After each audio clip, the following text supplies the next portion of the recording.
Hello students, welcome to our YouTube class भौतिकी। मेरा नाम है हितेश और आप हैं मेरे साथ आज के इस नए टॉपिक पर डिस्कशन करने के लिए। आज का हमारा टॉपिक होगा vector atom model. Last classes में हमने देखा था सोमरफेल्ड मॉडल।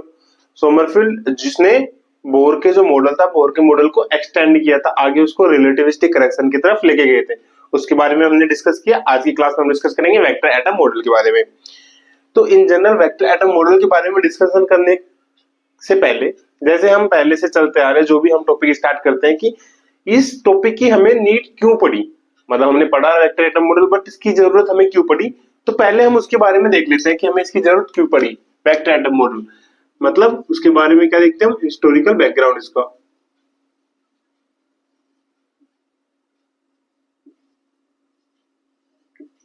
हालांकि एकेडमिक्स के लिए थोड़ा ठीक आपके कंपटीशन एग्जाम्स में ये वाला टॉपिक आता है यहाँ से।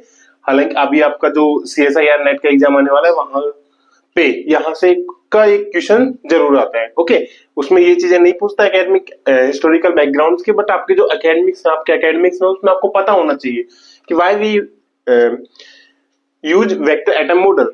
ओके, तो हिस्टोरिकल बैकग्राउंड, अब इसकी शुरुआत कहां से होती है। नॉर्मली एटॉमिक मॉडल्स हमने देखे हैं, है ना। एटॉमिक मॉडल्स हमने नॉर्मली देखे, बट इसके अंदर इतना अलग है क्या।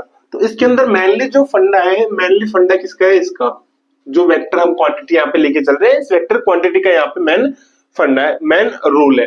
ठीक है, जिसकी वजह से पूरा का पूरा जो स्ट्रक्चर हम लेके चलते थे वो चेंज होता है। एटॉमिक हिस्टोरिकल बैकग्राउंड्स के अंदर फर्स्ट हमारा आता है जहां से ये शुरुआत हुई थी, ठीक है, Thompson model.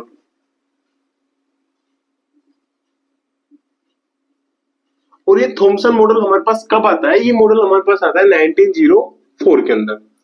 Okay, Thompson model क्या बोलता है कि जो एक एटम है, मतलब कोई भी एक एटम है, ठीक है। अब एटम के अंदर क्या है कि इसने बोला कि एटम के अंदर कोई पॉजिटिव चार्ज है जो पूरे एटम के अंदर फैले हुए हैं, और जितने ये पॉजिटिव चार्जेज है उतने ही नंबर्स में क्या है हमारे पास यहाँ पे नेगेटिव चार्जेज है, जो कि इस तरीके से इसके बीच में फैले हुए। आप इसको एक तरीके से वो ले सकते हो जैसे कि हमारा एक जो हम लेते हैं लड्डू, ठीक है। तो लड्डू के अंदर क्या होता है कि बूंदियां होती है लड्डू के अंदर नॉर्मली येलो कलर की, ठीक है। अब उसके अंदर क्या बोलते हैं कि जब हम उसको थोड़ा सा और अट्रैक्टिव बनाते हैं लड्डू को, तो उसमें क्या करते हैं, कुछ अलग कलर्स की बूंदियां भी उसमें इंक्लूड कर देते हैं, जैसे ग्रीन कलर या रेड कलर। तो उस कलर की हम क्या करते थे, उसके अंदर बूंदियां ऐड ऑन कर देते। तो उसने क्या बोला कि जो ये वाले हैं नॉर्मली, ये क्या हमारे पास नॉर्मल लड्डू है, नॉर्मली पॉजिटिव चार्ज है। जो नेगेटिव चार्ज है जो हम उसमें ऐड ऑन कर रहे हैं अलग, थोड़ा अट्रैक्टिव दिखने के लिए उस तरीके से। और इस मॉडल को उसने क्या नाम दिया, इस मॉडल को जो उसने नाम दिया वो क्या दिया, प्लम पुडिंग। मतलब लाइक ए प्लम पुडिंग यहाँ पे मॉडल है। ओके, इसने ये चीजें बोली, बट फिर वही चीज था कि इसने ये चीज तो बोल दी, पॉजिटिव चार्ज यहाँ पे है, नेगेटिव चार्ज यहाँ पे है। फेल कहां पे हुआ, फेल ये हुआ कि जब हम यहाँ पे जो रदरफोर्ड ने आगे किया था अल्फा पार्टिकल स्कैटरिंग, तो स्कैटरिंग के अंदर जो हमें एक एटॉमिक स्पेक्ट्रा, एटॉमिक स्ट्रक्चर जो हमें दिखना चाहिए था, उस तरीके से इसने बिहेव नहीं किया। तो इसका फेलियर क्या था,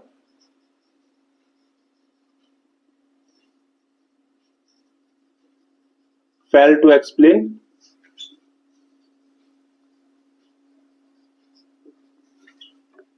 एटॉमिक स्पेक्ट्रा। वही था ना, लाइक जो हमें एटॉमिक स्पेक्ट्रा दिख रहा था, और एटॉमिक स्पेक्ट्रा के बारे में हमने डिटेल में पढ़ा है हमारी सीरीज के अंदर कि किस तरीके से न्यूटन से शुरू होकर एटॉमिक स्पेक्ट्रा और बोर तक आके रुकता है, बोर तक आके रुकता है, और बोर के आगे भी फिर ये सोमरफेल्ड के अंदर जाता है। उसके आगे क्या क्या होता है, फाइन स्ट्रक्चर आता है। तो फाइन स्ट्रक्चर की जो जर्नी है ये हमने पूरा डिस्कशन किया है हमारी सीरीज में। सीरीज का लिंक आपको प्लेलिस्ट डिस्क्रिप्शन में मिल जाएगा, वहां से जाके आप उसको चेकआउट कर सकते हैं। ठीक है, कहां पे फेल हुआ ये, एटॉमिक स्पेक्ट्रा, ठीक है, ये मॉडल हुआ यहाँ पे फेल। फिर इसके बाद कौन सा मॉडल आता है, इसके बाद मॉडल आता है हमारा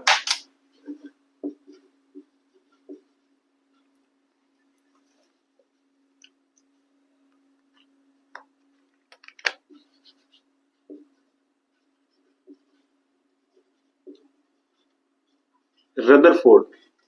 ठीक है, इसके बाद हमारा मॉडल आता है रदरफोर्ड मॉडल, जो कि कब आता है हमारा, ये 1911 के अंदर, मतलब almost 7 years after Rutherford model आता है। अब रदरफोर्ड ने इसमें अलग क्या बोला, रदरफोर्ड ने बोला कि कोई भी एटम है ये, और इस एटम के बीच में क्या एक हैवी न्यूक्लियाई है, एटम के बीच में क्या है ये dense nuclei.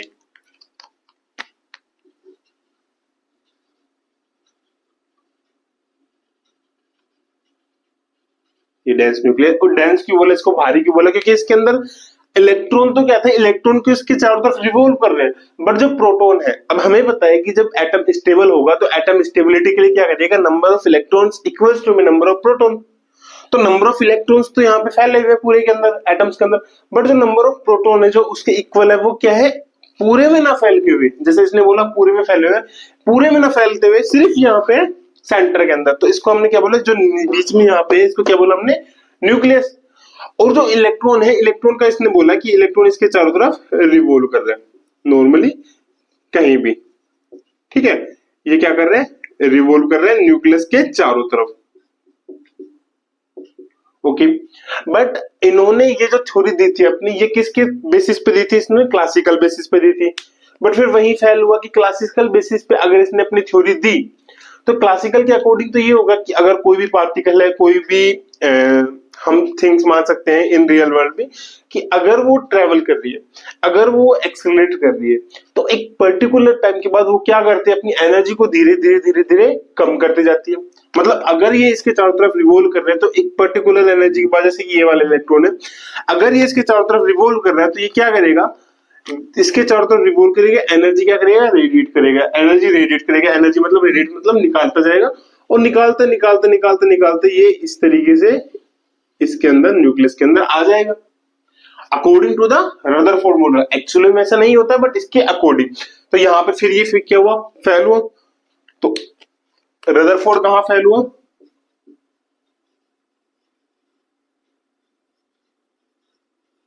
Fail to explain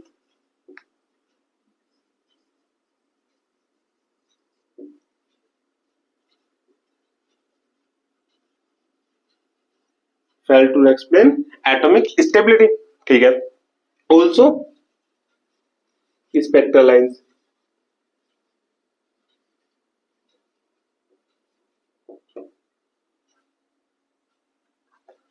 ठीक है।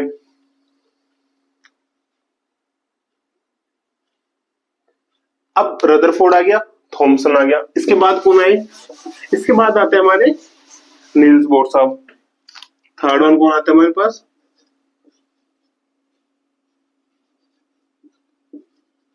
नील्स बोर, ठीक है, जिसको हम बोल सकते हैं बोर मॉडल।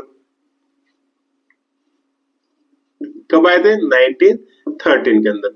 इन्होंने क्या बोला, इन्होंने बोला कि ठीक है, रदरफोर्ड ने जो बोला वो ठीक है कि एक न्यूक्लियस है हमारे पास, बट जो इलेक्ट्रॉन होंगे, इलेक्ट्रॉन अब की बार कहीं भी राउंड ना करके, कहीं भी मतलब कितनी भी दूर, एक तरीके से हो सकता है ना कि हाँ 1 किलोमीटर 2 किलोमीटर, फिर ऐसे कहीं पे भी ना बैठ के, एक तरीके से हम बोल सकते हैं जैसे कि हम कहीं जाते हैं गैदरिंग्स के अंदर, तो स्टेज के सामने अगर आपने देखा होगा तो जो भीड़ होती है वहां पे, कई गैदरिंग्स में क्या होता है कि भीड़ कैसे भी खड़ी होती है, इस खड़े हैं लोग किस तरीके से खड़े हैं, धक्के देख के एकदम ऐसे क्राउडी वे में, ओके, जैसे कि कई इवेंट्स होते हैं, ओके, इवेंट्स के अंदर ऐसे ही खड़े होते हैं। एक होता है ऑर्गेनाइज इवेंट्स, ऑर्गेनाइज इवेंट्स के अंदर क्या होते हैं कि यहाँ पे स्टेज है हमारे पास, उसके सामने यहाँ पे चेयर्स है, यहाँ पे चेयर्स है, तो इस तरीके से क्या होती है, यहाँ पे चेयर्स डली हुई होते हैं, मतलब या तो लोग जो पीपल्स होंगे वहां पे वो यहाँ पे बैठेंगे, या फिर यहाँ पे यहाँ पे यहाँ पे, मतलब पर्टिकुलर उनको फिक्स उनकी जगह हमने प्रोवाइड करा दी है, ठीक है। ऐसे नहीं होगा कि यहाँ पे बैठे, यहाँ पे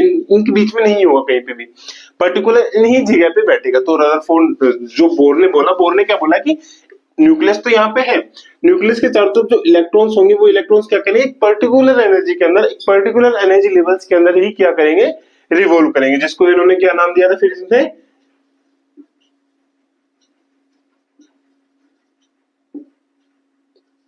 क्वांटाइज्ड एनर्जी लेवल्स, ठीक है। इतना इन्होंने समझा दिया, बट फेल क्या हुआ आपको, फेल ये हुआ कि एक तो इन्होंने क्या बोला कि ये सिर्फ वन एटम के लिए था,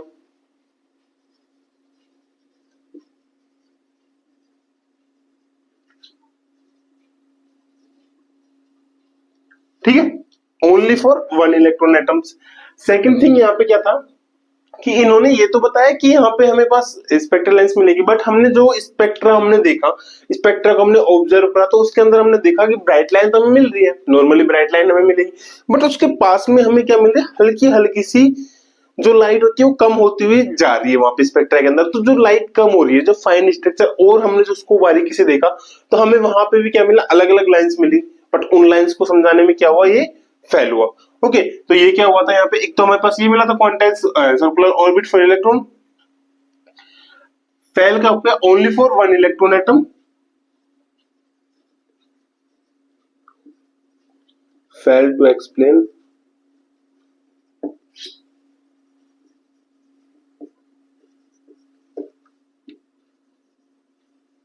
atoms and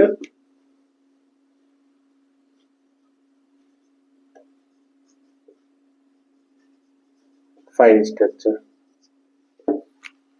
ठीक है, नॉर्मली हमें स्पेक्ट्रल लेंस मिल रही थी, बट स्पेक्ट्रल लेंस को जब हमने और डीप स्टडी की तो वहां पे भी हमें स्पेक्ट्रल लेंस देखने को मिल रही थी उसके अंदर भी, बस उसी चीज को ये समझाने में क्या हुआ, फेल।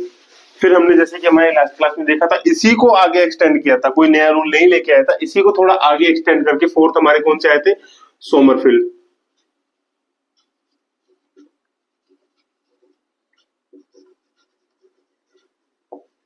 Sommerfeld Bohr model. ठीक है, सोमरफेल्ड ने क्या बोला, इन्होंने सिर्फ बोर मॉडल का क्या किया था, एक्सटेंशन किया था, एक्सटेंड किया था इसको सिर्फ, और ये कब किया था उन्होंने, 1916 के अंदर, ज्यादा लेट नहीं हुआ था, 1916 के अंदर आ गए थे। अब इन्होंने क्या बोला था, फर्स्ट ऑफ ऑल तो इन्होंने बोला था कि जो ऑर्बिट हम अभी क्या मान के चल रहे हैं यहाँ पे बोर मॉडल के अंदर जो ऑर्बिट है क्या मान के चल रहे हैं, सर्कुलर ऑर्बिट। तो जो सर्कुलर ऑर्बिट हमारे पास है, इन सर्कुलर ऑर्बिट्स को सोमरफेल्ड ने क्या बोला कि सर्कुलर ना हो के, मतलब न्यूक्लियस तो ठीक है, इन्होंने रेफरेंस लिया था केपलर्स लॉ का, जो केपलर्स लॉ हमारी क्लासिकल के अंदर है, हालांकि यहां तक भी हमारा सेमी क्लासिकल मेथड ही फॉलो हो रहा था। तो इन्होंने क्या बोला, जो हमारे केपलर्स लॉ है, केपलर्स लॉ के अंदर जैसे कि हमारे प्लेनेट है, प्लेनेट के अंदर हम क्या देखते हैं, कोई भी एक सन है, सन को इन्होंने क्या बोला, न्यूक्लियस है। सन के चारों तरफ जैसे हमारी पृथ्वी है, तो उसके चारों तरफ क्या कर रही है, वो रिवॉल्व कर रही है, और रिवॉल्व किसमें कर रही है, इलिप्टिकल ऑर्बिट के अंदर रिवॉल्व कर रही है, मतलब कुछ इस तरीके से। और यहाँ पे हमारा क्या है, सन। ठीक है, ये हमारी बोल सकते हैं इसको सेमी माइनर एक्सिस, ये बोल सकते सेमी मेजर एक्सिस। ठीक है, जिनकी वैल्यूज भी हमने यहाँ पे फाइंड आउट करी थी। तो इसके बाद इन्होंने क्या बोला कि यहाँ पे ये सन है हमारे पास, जो इलेक्ट्रॉन्स होंगे वो इस तरीके से कुछ इसके चारों तरफ रिवॉल्व कर रहे हैं। अब इलेक्ट्रॉन अगर इसके चारों तरफ रिवॉल्व कर रहे हैं, यहाँ पे अगर इलेक्ट्रॉन है, तो जो ये एंगल होगा, ये एंगल भी हमारा क्या होगा, चेंज होगा। एंगल के साथ साथ हमारे पास जो डायरेक्शन आ रही है, ये आर की डिस्टेंस आ रही है, आर की जो डिस्टेंस होगी वो भी क्या होगी हमारे पास यहाँ पे चेंज होगी, क्योंकि अगर ये वाली डिस्टेंस आर है बट यहीं पे यहाँ पे आ जाए तो ये वाली डिस्टेंस क्या हो जाएगी, आर, जो कि कम हो जाएगी। तो यहाँ पे क्या हो रहा है, आर भी चेंज हो रहा है, मतलब आर में तो वहां पे भी चेंज हो रहा था, यहाँ पे आर में चेंज होने के साथ साथ साथ थीटा में क्या हो रहा है, हमारे पास चेंज हो रहा है। और थीटा को इन्होंने किससे डिनोट किया था, एक अलग quantum number, azimuthal quantum number से। तो इन्होंने क्या किया था यहाँ पे,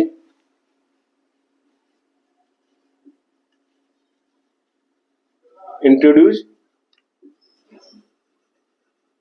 elliptical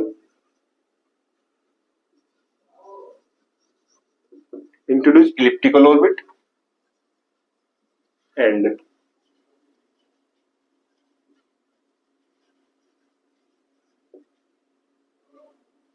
relativistic correction।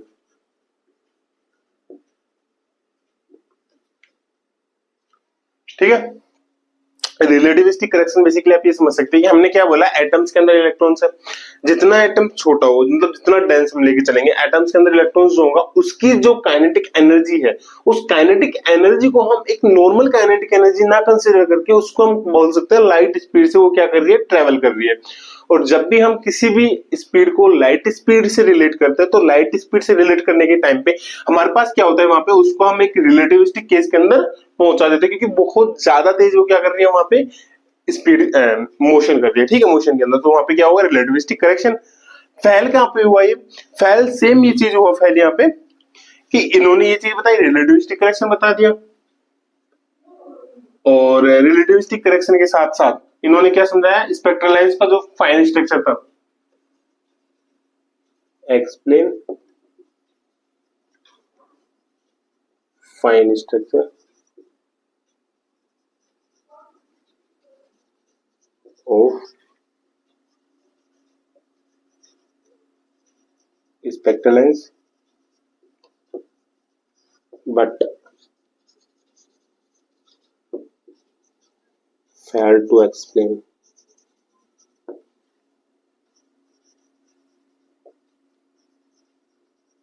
spin orbit interaction।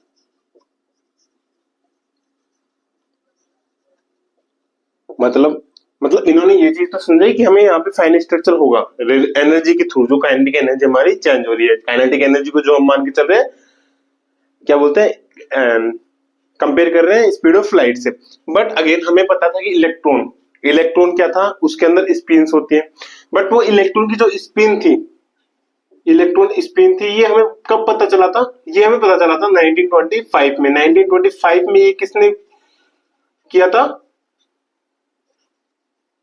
Introduce उलेबैक ने, ठीक है, साइंटिस्ट थे, तो उन्होंने इसको क्या किया था, इंट्रोड्यूस किया। तब तक हमें नहीं पता था इलेक्ट्रॉन क्या होते हैं, स्पिन के अंदर होते हैं।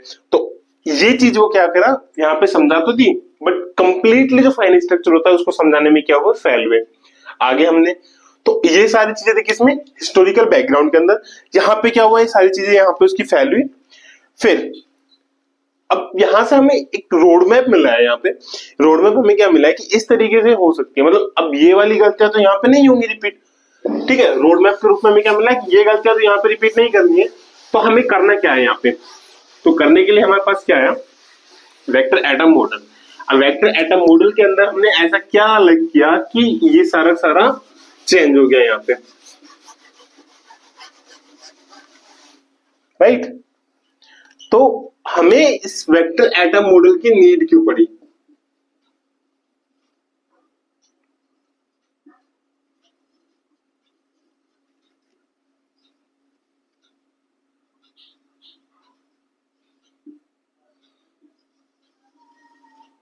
Need of vector atom model. तो जो हमें एडवांटेज अभी यहाँ पे मिले, हमने सारा का सारा देखा है, तो हमें नीड क्यों पड़ी? तो आपको एक चीज तो समझ में आ गई, कुछ कुछ पॉइंट्स आपको समझ में आ गए होंगे, तो हमें यहाँ पे नीड क्यों पड़ी। फर्स्ट ऑफ ऑल हमें नीड क्यों पड़ी यहाँ पे, फाइन स्ट्रक्चर स्प्लिटिंग के लिए।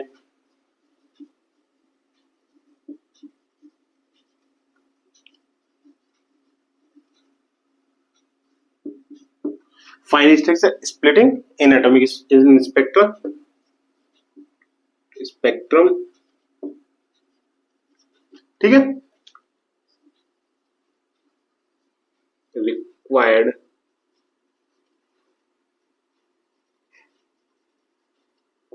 explanation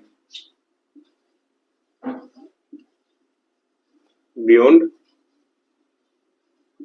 orbital energy levels. मतलब समरफील्ड के अंदर हमने क्या किया था, सिर्फ ऑर्बिटल एंगुलर एनर्जी लेवल्स तक गए थे, बट फाइन स्ट्रक्चर के अंदर क्या हुआ कि इससे आगे भी, इस एनर्जी लेवल से आगे भी हमें जाना पड़ेगा, जो कि यहाँ पे नहीं जा पाया। सेकंड थिंग हमें यहाँ पे क्या मिली, सेकंड थिंग हमें यहाँ पे मिली कि हम जब उसके ऊपर कोई भी फील्ड अप्लाई कर रहे हैं, मतलब like electric field, magnetic field, कोई भी एक्सटर्नल फील्ड जब अप्लाई कर रहे हैं, तो उस केस के अंदर जो हमें स्पेक्ट्रल लाइंस वहां पे दिख रही है, जो हमें एंगुलर मोमेंटम वहां पे दिख रहा है, ठीक है, उस चीज को समझाने में फेल हुआ। मतलब उस चीज को हमें समझने की जरूरत पड़ी कि वो ऐसा क्यों हो रहा है। तो इसमें नेक्स्ट चीज क्या आती है, नेक्स्ट चीज आती है कि एक तरीके से हम बोल सकते हैं जीमान इफेक्ट जो हमारा था, जीमान इफेक्ट, या हम बोल सकते हैं Stark effect.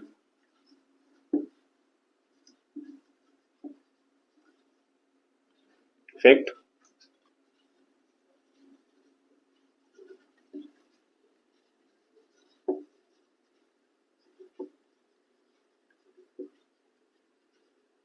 needed vector treatment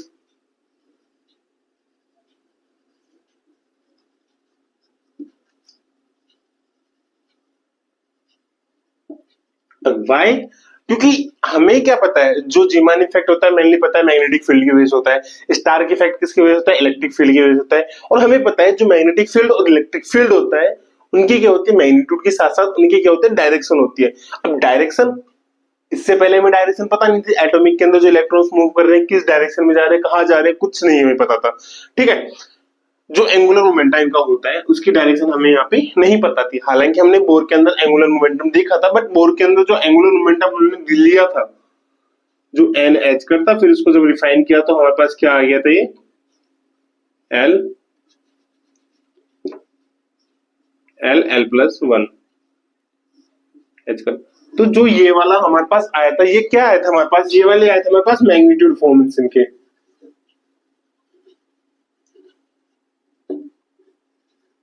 ठीक है, और हमें क्या चाहिए था, हमें चाहिए था वेक्टर भी, इसके साथ साथ हमें क्या चाहिए, इनकी डायरेक्शंस चाहिए थी, जो कि हमें अभी तक डायरेक्शंस नहीं मिली थी। इस वजह से हमें क्या लेके आना पड़े, वेक्टर एटम मॉडल। मतलब वेक्टर एटम मॉडल, मतलब वेक्टर एटम मॉडल लाने का मेन पर्पज यही है कि इसके अंदर हम डायरेक्शंस की भी बात करेंगे। फिर थर्ड वन, जो सेकंड चीज तो हमारे पास आ गई, थर्ड चीज जो हमारे पास है, थर्ड चीज क्या थी,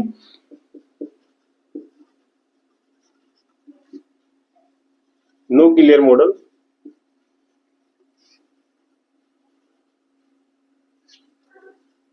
मल्टी इलेक्ट्रॉन एटम्स, और हम बोल सकते हैं यहाँ पे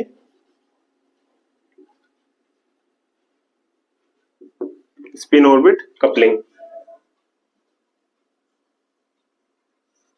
कोई भी इनके लिए क्या था, एक तो मल्टी इलेक्ट्रॉन एटम्स और दूसरा स्पिन ऑर्बिट कपलिंग के लिए हमारे पास कोई भी ऐसा मॉडल नहीं था जो इसको एक्सप्लेन समझा सके। इसी वजह से हमें क्या पड़ी, वेक्टर एटम मॉडल की नीड पड़ी। अगर आपको कोई पूछे कि वेक्टर एटम मॉडल की हमें नीड क्यों पड़ी, तो वहां पे हमारे पास क्या है, ये 3 पॉइंट्स हमारे पास है, जिसकी वजह से हमारे पास इसकी नीड हमें यहाँ पे देखने को मिली। ओके, हमने ये भी देख लिया कि नीड क्यों पड़ी, बट एक्चुअली में वेक्टर एटम मॉडल है क्या। ओके, एंड इस वेक्टर एटम मॉडल के अंदर हम देखते क्या है, मतलब अभी तक यही होगा ना, वेक्टर एटम मॉडल है क्या। तो जो मेन पॉइंट हमारे पास, द वेक्टर एटम मॉडल, और जो भी इसके अंदर हम देखेंगे वो ऐसे नहीं है कि उसी वक्त से शुरू हो गया था। बेसिकली जो वेक्टर एटम मॉडल है ये स्टार्ट कब से होता है, 1920 से, खत्म नहीं हुआ था 1920 से, सिर्फ ये स्टार्ट होता है। आगे आगे जैसे जैसे एक्सपेरिमेंट्स होते रहते हैं इसमें, इस मॉडल की हेल्प से उन एक्सपेरिमेंट को हम एक्सप्लेन करते हैं। तो वेक्टर एटम मॉडल बेसिकली है क्या, वेक्टर एटम मॉडल एक तरीके से ये था कि this model was developed by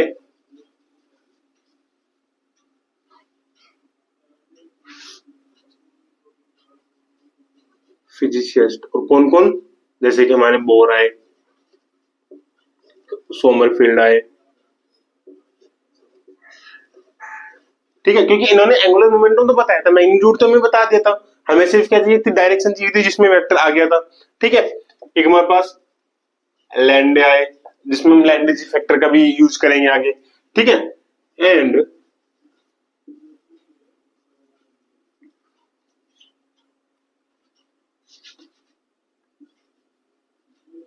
उलनबेक, ये कौन थे, इनका तो पता था हमें, सोमरफील्ड, बोर, लैंडे, उलनबेक थे जिन्होंने इलेक्ट्रॉन की स्पिन के बारे में बताया था हमें, कि इलेक्ट्रॉन की स्पिन होती है। और ये कब बताया था हमें इलेक्ट्रॉन की स्पिन के बारे में, 1925 के अंदर। ठीक है, तो जब 1925 के अंदर आए तो हमें क्या पता चला, इलेक्ट्रॉन की स्पिन पता चली। इलेक्ट्रॉन की स्पिन से हमारे पास क्या हुआ कि जो हम फाइनल स्ट्रक्चर लेके चल रहे थे, spin angular spin orbit interaction वाला, उस चीज को यहाँ पे इसको समझाने में हमें हेल्प मिली। ओके, तो एक तो ये था। फिर किसमें चल रहा है ये सारा, वेक्टर एटम मॉडल के अंदर। ठीक है, they explain by treating, they explain by treating angular momentum, angular, they explain by treating angular momentum by, और हम बोल सकते हैं लाइक वेक्टर क्वांटिटी। ठीक है, by vector that can be added together, that can be added together, ठीक है। Okay अभी तक हमारे पास क्या था, हम क्या लेके चल रहे थे, मैग्नीट्यूड फॉर्म लेके चल रहे थे। अब भले ही वो एंगुलर मोमेंटम इस डायरेक्शन में हो, भले ही वो एंगुलर मोमेंटम इस डायरेक्शन में हो, भले ही वो एंगुलर मोमेंटम इस डायरेक्शन के अंदर हो, अगर हम इसको ऐड ऑन कर रहे हैं, ये सिर्फ किसके लिए था, एक इलेक्ट्रॉन के केस के अंदर था, कोई फर्क नहीं पड़ रहा था हमें। बट मान लो कि एक से ज्यादा इलेक्ट्रॉन आ गए, एक इलेक्ट्रॉन यहाँ पे भी हमारे पास, अब इसका भी हमारे पास एंगुलर मोमेंटम इधर है, इधर है, इधर है। अगर अब इन दोनों के एंगुलर मोमेंटम को हम ऐड ऑन करने जाते हैं, तो अगर मैग्नीट्यूड फॉर्म में आप अगर देखते हो तो इसका जो मान लो यहाँ पे 1 है, यहाँ पे भी 1 है, तो अगर मैग्नीट्यूड फॉर्म में हम देखते तो इन दोनों का एंगुलर मोमेंटम हमारे पास क्या हो गया, टोटल 2 हो गया। बट जब हम डायरेक्शन अप्लाई करेंगे यहाँ पे, तो डायरेक्शन अप्लाई करने पे हमारे पास क्या हो गया, ये हमारे पास क्या जा रहा है, नेगेटिव में जा रहा है, तो -1 लेंगे नेगेटिव डायरेक्शन के अंदर, ठीक है। ये हमारे एक तरीके से मान सकते हो आप इसको पॉजिटिव एक्स डायरेक्शन के अंदर जा रहा है, तो इसको क्या लेंगे, +1। तो अब जो हमारा टोटल एंगुलर मोमेंटम होगा वो क्या होगा, हमारे पास यहाँ पे ऑलमोस्ट 0 होगा, 0 भी कंसीडर होगा यहाँ पे, ठीक है, क्योंकि ये माइनस में, ये प्लस में, तो एंगुलर मोमेंटम इनका क्या हो गया, कैंसिल आउट हो गया, एक दूसरे का एंगुलर मोमेंटम का उन्होंने क्या किया, कैंसिल आउट किया। यही चीज बताने में वो फेल हुए थे, बोर और सोमरफील्ड। तो हमने क्या बोला यहाँ पे, explain together, okay. And the third one is, यहाँ पे क्या था, ये जो ये हमने थ्योरी ली है, यहाँ पे जो वेक्टर एटम मॉडल दिए, ये क्या है, it is a semi classical theory, ठीक है। मतलब वही चीज क्वांटम यूज किए, पर क्वांटम के साथ साथ क्लासिकल रूल भी यहाँ पे अप्लाई कर रहे हैं, सेमी क्लासिकल थ्योरी, ठीक है। तो यहाँ पे हमने क्या यूज किया, सेमी क्लासिकल थ्योरी का हमने यहाँ पे यूज किया, किसके अंदर, वेक्टर एटम मॉडल के अंदर, ओके। अब वेक्टर एटम मॉडल के हमने अंदर ले लिया, वेक्टर ले रहे हैं, बट इस वेक्टर के थ्रू एक छोटा सा वेक्टर लेने से हमें फर्क क्या पड़ेगा, जो कि हम पूरा का पूरा किसमें देखेंगे, वेक्टर एटम मॉडल के अंदर। आज हम सिर्फ इसके बारे में समझ रहे हैं वेक्टर एटम मॉडल है क्या, ताकि आगे आपको ये चीज डाउट ना रहे कि वेक्टर एटम मॉडल आखिर है क्या। वेक्टर एटम मॉडल, इसके बारे में ये था कि किसने लेके आए थे, बोर ने, सोमरफील्ड एंड लैंडे एंड उलेबेक ने, ठीक है। तो अब इसके अंदर हम ये चीज देखेंगे, जो हमारी आगे आने वाली क्लासेस होंगी, इसके अंदर हम क्या क्या चीजें हम वेक्टर एटम मॉडल के अंदर पढ़ने वाले हैं और कहां कहां इसका यूज हो रखा है, ठीक है। तो नेक्स्ट हमारे पास क्या आएगा, point number 4,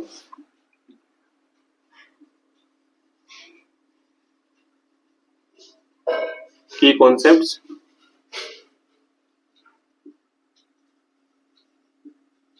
vector atom model.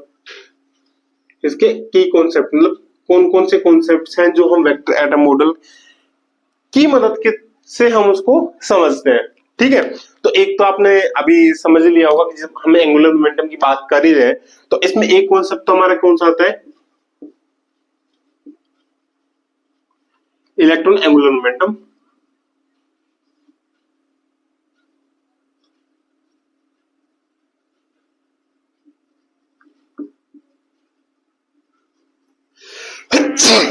Sorry, as vector, क्योंकि वेक्टर के रूप में हम इसको लेके चल रहे हैं, ठीक है।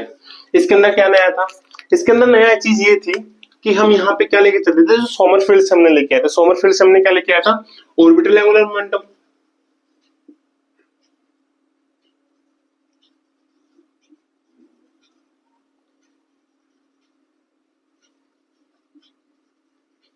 ठीक है, जो कि हमारे वेक्टर में क्या होगा, एल वेक्टर। अब आप सोचोगे सर हम यहाँ पे कैपिटल एल क्यों ले रहे हैं, स्मॉल एल क्यों नहीं ले रहे, तो एक चीज याद रखना, जब भी हम स्मॉल क्वांटिटी यूज करते हैं, स्मॉल एल, स्मॉल एस या फिर स्मॉल जे, तो वो चीजें हमारी होंगी इलेक्ट्रॉन्स के लिए। और when we use capital quantity, capital alphabets, so these are denoted atoms, okay. Small किसके लिए होंगे, इलेक्ट्रॉन्स के लिए, और कैपिटल किसके लिए होंगी, एटम्स के लिए, ठीक है। फर्स्ट थिंग, सेकंड थिंग, हमें वहां पे जो उलायबेक थे उनके द्वारा हमें पता चल गया था स्पिन भी होती है, तो फिर एक और हमारे वहां पे क्वांटम नंबर आया था, स्पिन एंगुलर मोमेंटम, ठीक है, जिसको हम डिनोट करेंगे एस से। थर्ड वन इज जो हमारे पास नॉर्मल है टोटल एंगुलर मोमेंटम।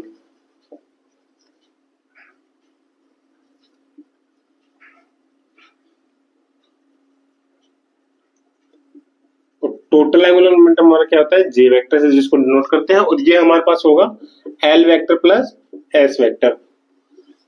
पहली चीज तो जो हमारे की कॉन्सेप्ट में आती है वो यही है कि हमारे पास जो इलेक्ट्रॉन एंगुलर मोमेंटम है एज ए वेक्टर, जब हम इसको डिनोट कर रहे हैं तो उस केस में हम क्या करेंगे, आपकी बार एस एल एस एंड ये वाली क्वांटिटी, ठीक है, यहां से हम इसको डिस्क्राइब करेंगे इसके इलेक्ट्रॉन के एंगुलर मोमेंटम को। सेकंड थिंग इन्होंने क्या समझाई, सेकंड थिंग इन्होंने समझाई कि जो कपलिंग स्कीम थी, कपलिंग स्कीम मतलब हम क्या बात कर रहे हैं यहाँ पे, एक से ज्यादा इलेक्ट्रॉन्स की बात कर रहे हैं, ठीक है। एक इलेक्ट्रॉन्स के अंदर तो ठीक है चलेगा आराम से, हमारे पास एल की वैल्यू भी सेम है, एस की वैल्यू भी सेम है, और आपको पता होगा कि जो वैल्यूज है एल की, कैपिटल एल की वैल्यू क्या होती है, हमने निकाला था L L plus one H cut. ऐसे जो एस की वैल्यू हो जाएगी, एस की वैल्यू हमारे पास क्या हो जाएगी, S S plus one under root में एच कट। इसके क्वेश्चंस हम आगे जाके देखेंगे। एंड जो जे की वैल्यू हमारे पास होगी, जे की क्या होती है, L sorry J J plus one H cut. Alright, ठीक है। सेकंड चीज हमारे पास क्या आ गई, कपलिंग स्पिन।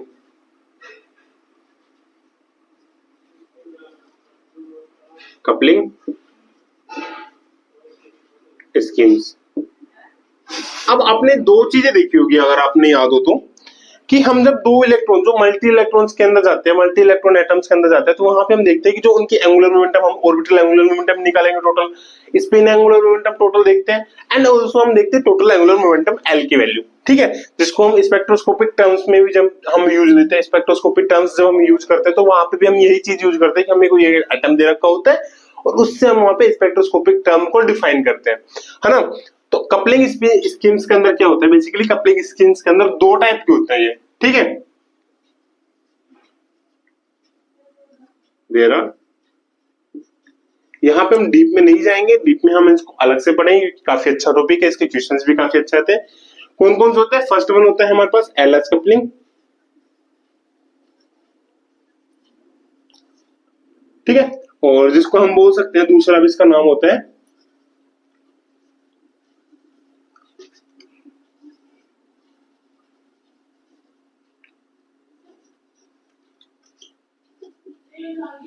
कपलिंग, ठीक है। ये किसके लिए यूज होता है, बेसिकली जो एल एस कपलिंग होता है बेसिकली यूज होता है, यूज फॉर लाइट एटम्स, ठीक है। एंड दूसरा जो होता है हमारे पास, एक तो ये होता है, सेकंड हमारे पास होता है जे कपलिंग,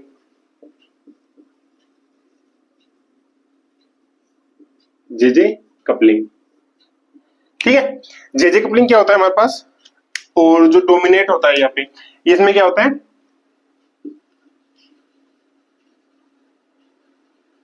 डोमिनेंट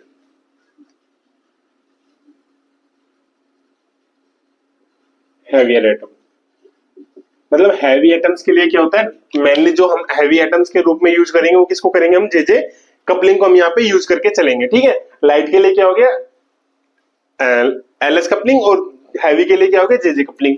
अभी इतना ही नहीं है, इसके बारे में हम अलग से पूरा कंप्लीटली लेके चलेंगे और इसके हम एग्जांपल्स की भी बात करेंगे। तो ये किसी में कपलिंग स्कीम के अंदर। थर्ड वन आता है हमारे पास, अब हमने क्या देखा अभी तक, हमने क्वांटाइजेशन कंडीशन देखी थी, ठीक है।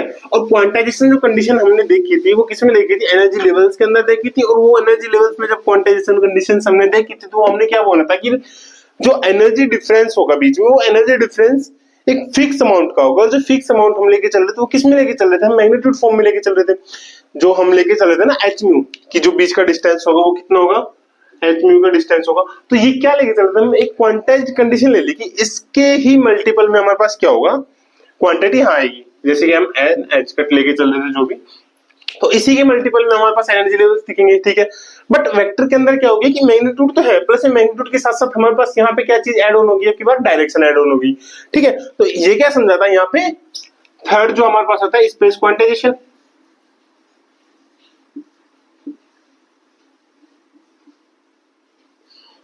और स्पेस क्वांटाइजेशन के अंदर हमारे पास क्या आता है, मैग्नीट्यूड फॉर्म तो था, प्लस में मैग्नीट्यूड के साथ साथ हमारे पास क्या आ गई, यहाँ पे डायरेक्शन की क्वांटिटी आती है। मतलब it means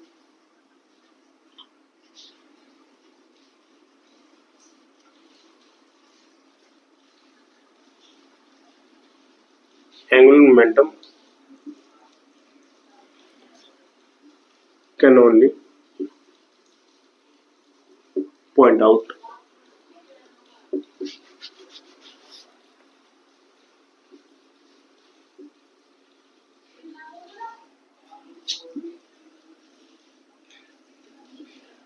in certain directions. ठीक है, मतलब क्या होगा, जो एंगुलर मोमेंटम हमारा था वो किस में था, अब की बार ऐसे नहीं, वो हमने डायरेक्शन मानी थी, तो वो ऐसे नहीं है कि किसी भी डायरेक्शन में, जैसे हमने रदरफोर्ड के अंदर क्या था, रदरफोर्ड ने क्या बोला था, एनर्जी जो है वो किसी भी ऑर्बिट में होता है, बस न्यूक्लियस के चारों तरफ चक्कर काटनी चाहिए, कैसे भी क्राउडली, जैसे कि हम होता है ना एक स्टेज है यहाँ पे क्राउडली ऐसे भरे पड़े ऐसे है, बट बोर ने आके क्या बोला, बोर ने आके बोला कि नहीं, क्वांटाइज होती है, एक डिसिप्लिन के अंदर उन्हें रहना पड़ता है, डिसिप्लिन के अंदर। ठीक है, सेम चीज यहाँ पे वेक्टर एटम मॉडल के अंदर क्या बोला कि जो डायरेक्शन होगी, डायरेक्शन भी ऐसे नहीं होगा कि हर जगह जा रही है डायरेक्शन, वो भी क्या होगी, क्वांटाइज होगी, फिक्स होगी डायरेक्शन की। लाइक अगर यहाँ से पॉइंट है, अगर ये डायरेक्शन इस तरीके से जा रहे तो ये इसी तरीके से जाएंगे, इसके लिए जो पर्टिकुलर इलेक्ट्रॉन होगा वो इसके लिए इसी तरीके से जाएंगे, ऐसे नहीं कि किसी भी तरीके से जा रही है। ठीक है, तो इसने क्या बोला, डायरेक्शन को पॉइंट आउट किया था। ठीक है, मोमेंटम तो हो, सॉरी मैग्नीट्यूड तो हो चुका था, इसने क्या किया था, डायरेक्शन को पॉइंट आउट किया। तो इन सर्टेन डायरेक्शंस, ओके ठीक है, और डायरेक्शंस को समझाने के लिए क्या बोला, the values ml magnetic quantum number, sorry magnetic angular quantum number, magnetic orbital angular quantum number, ms spin के लिए, ठीक है, स्पिन मैग्नेटिक, एंड mj जो कि टोटल होगा। ठीक है, tell us how much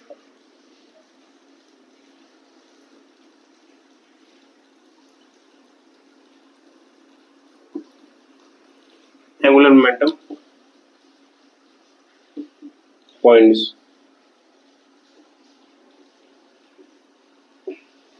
choose an axis, कोई भी एक एक्सिस हम ले सकते हैं, जैसे जेड एक्सिस ले रहे हैं तो जेड एक्सिस के रिगार्डिंग है, जेड एक्सिस को हम एक रेफरेंस पॉइंट लेके चलेंगे। अब जेड एक्सिस को रेफरेंस पॉइंट लेके किस किस डायरेक्शंस में एंगुलर मोमेंटम हमारा जा सकता है, तो उस चीज को ये क्या आता है, यहाँ पे समझाता है।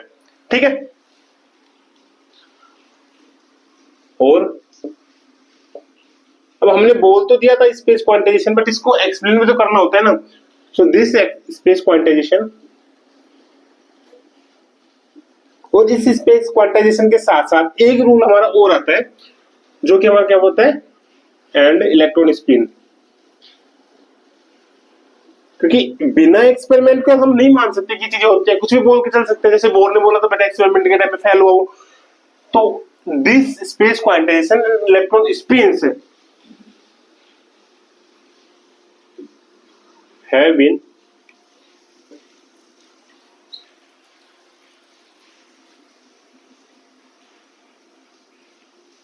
experimentally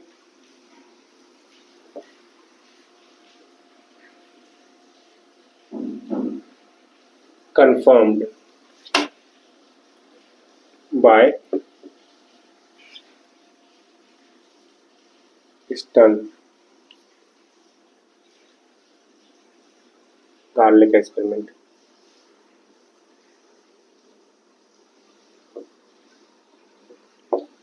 किसकी मदद से, स्टर्न गार्लिक एक्सपेरिमेंट की वजह से हमको यहाँ पे ये चीज देखने को मिली।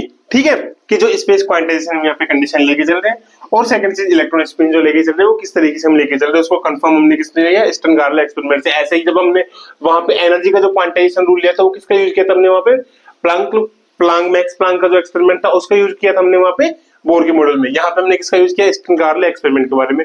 वे क्या होते हैं इनके बारे में हम डिटेल में एनालिसिस करेंगे वन बाय वन। अभी के लिए आप इतना याद रखना कि ये चीजें हम यहाँ पे इस वेक्टर एटम मॉडल के अंदर पढ़ने वाले हैं। तो ऑलमोस्ट आपने ये देखा होगा कि लाइक हम यहाँ पे कितना कुछ है जो वेक्टर एटम मॉडल के अंदर हमारे पास है। फोर चीज जो आती है यहाँ पे,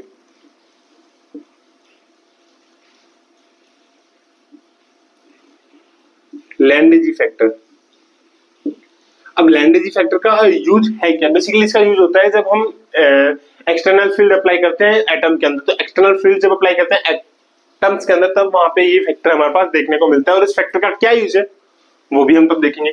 तो यहाँ पे क्या करता है ये Landé factor,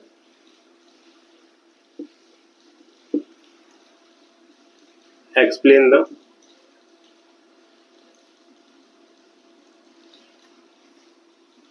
anomalous Zeeman effect.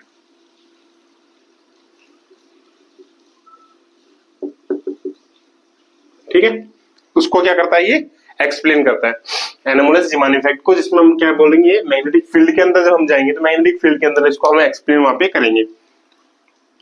तो अभी तक आपको ये चीज समझ में आ गई होगी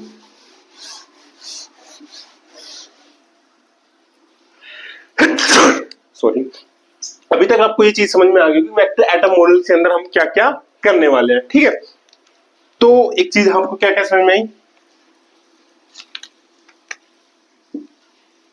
कि वेक्टर एटम मॉडल के अंदर हम क्या क्या देखने वाले हैं। ठीक है,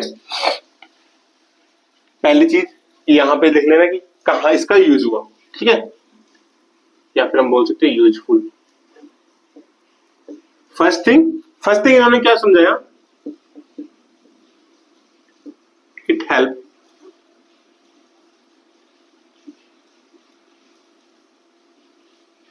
टू एक्सप्लेन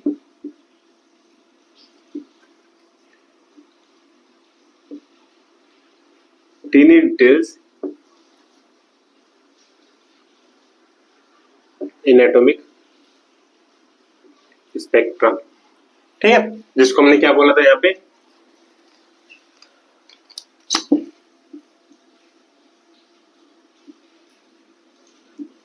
फाइन स्ट्रक्चर। ठीक है, सेकंड थिंग इन्होंने क्या समझाई, सेकंड थिंग इन्होंने समझाई कि help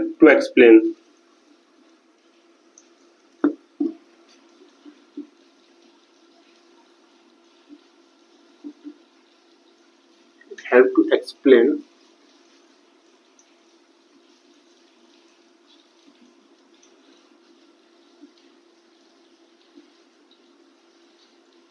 how atoms behave in a, और हम बोल सकते हैं इन्हें external field.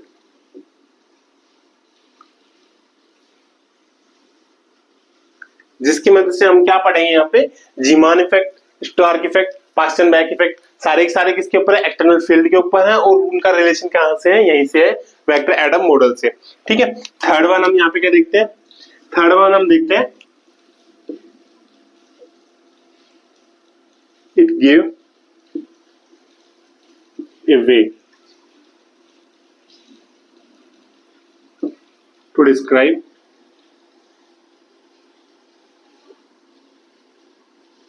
magnetism of electron, जिसको हम क्या बोल के चलते हैं, जिसको हम बोल के चलते हैं यहाँ पे मैग्नेटिक मोमेंटम।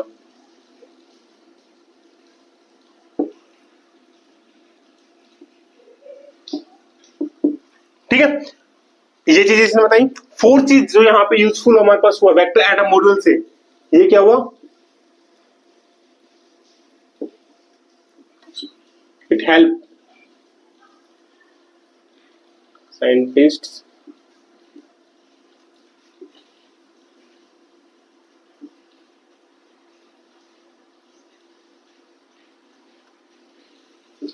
toward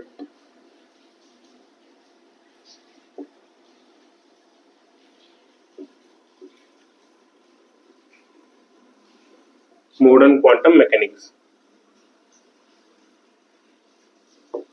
ठीक है, तो आज की क्लास में बेसिकली हमने मोटा मोटा यही देखा कि वेक्टर एटम मॉडल क्यों हुआ, इससे पहले क्या चीजें हो रही थी, वेक्टर एटम मॉडल में हमने क्या चीजें हमें एक्सप्लेन करके चलेंगे, वेक्टर एटम मॉडल है क्या, फिर वेक्टर एटम मॉडल हमने ले तो है, इससे हमें क्या यूजफुल हुआ, क्या बेनिफिट्स हमें देखने को मिले। ठीक है, ये सारा हमने सिर्फ देखा है अभी एक समरी के रूप में, सिर्फ हमने इसको छोटा सा समझा है कि वेक्टर एटम मॉडल के अंदर है क्या है और ये चीजें है क्या। अब ये सारी चीजें वर्क कैसे करती है एक एटम के अंदर, और एटम भी कौन सा, मल्टी इलेक्ट्रॉन एटम के अंदर, ये कैसे ये सारी चीजें वर्क करती है वहां पे, और किस तरीके से अलग अलग जो इफेक्ट्स हैं इनके, जस्ट लाइक हम जैसे कपलिंग स्विंग के अंदर हमने देखा है LH coupling, JJ coupling, electron angular momentum हमने देखा, इलेक्ट्रॉन एंगुलर मोमेंटम के अंदर और कितना डीप तक यहाँ पे गया, कहाँ कहाँ इसका यूज हुआ है वेक्टर एटम मॉडल का, वो चीजें हम यहाँ पे देखेंगे। फिर उसके बाद हम यहाँ पे आए थे एक्सटर्नल फील्ड्स के ऊपर, जब एक्सटर्नल फील्ड उसके ऊपर अप्लाई कर रहे हैं तो हमारे पास यहाँ पे क्या क्वांटिटीज हमें देखने को मिलता है, जो कि हमने बोला था जीमान इफेक्ट हमें वहां से मिलता है, स्टार्क इफेक्ट वहां से मिलता है, पास्टनबैक इफेक्ट भी वहीं से मिलता है। और इसके साथ हमने वेक्टर एटम मॉडल में देखा कि मैग्नीट्यूड तो होता है एंगुलर मोमेंटम का, मैग्नीट्यूड के साथ साथ हमने वहां पे डायरेक्शन को भी डिफाइन किया है यहाँ पे, कि डायरेक्शन क्या होता है, यहाँ पे क्वांटाइज्ड क्वांटिटी होती है, ठीक है। क्वांटाइज का मतलब मैंने बोल दिया था कि कॉन्टिन्यूस ना होकर उसके फिक्स्ड वैल्यूज होती है। तो ये सारा था हमारा आगे समरी। आगे की क्लास में हम इसी वेक्टर एटम मॉडल को डिटेल में 1 बाय 1 एक एक टॉपिक लेके हम इसको अच्छे से समझेंगे। तो अगर आप इस चैनल पर नए हैं तो चैनल को सब्सक्राइब करें, बेल आइकन प्रेस करें, ताकि आगे आने वाली क्लासेज आपको मिले और वेक्टर एटम मॉडल के साथ आप वेक्टर एटम मॉडल में आप मेरे साथ बने रहें। बाकी आप अगर कोई भी डाउट है आपके कमेंट्स में जरूर बताना, ताकि मैं उन कमेंट्स का आपको रिप्लाई करके आपको डाउट्स को क्लियर करूं, क्योंकि कोई डाउट्स आपको नहीं रहना चाहिए।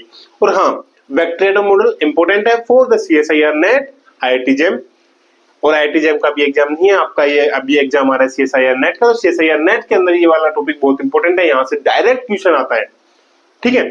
तो इसको देखना बिल्कुल भी अवॉइड मत करना, इसमें हम क्वेश्चंस भी देखेंगे जो कि CSIR नेट के अंदर हमारे पास आ रखे हैं। बाकी मिलते हैं अगले क्लास में, तब तक के लिए ध्यान रखिए अपना और अपने अपनों का। जय हिंद।